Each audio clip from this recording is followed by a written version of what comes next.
This video shows how to buy shares of CS Disco Inc. and explains the practical steps to follow. CS Disco is a legal technology company offering AI-driven e-discovery tools, and it trades on NASDAQ under the ticker LAW. This presentation is educational and not financial advice.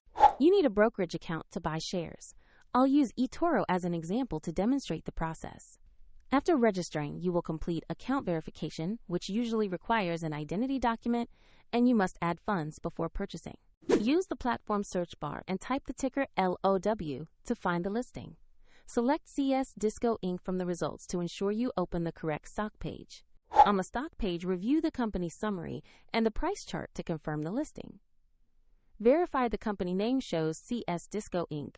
and the ticker displays LOW before proceeding. To place a buy order, select Invest, enter the amount you want to allocate, then carefully review and confirm the order. If the market is closed, the order may execute when trading resumes, and if funds are insufficient, the platform will prompt you to add money before confirming. After the trade, your new position will appear in your portfolio view.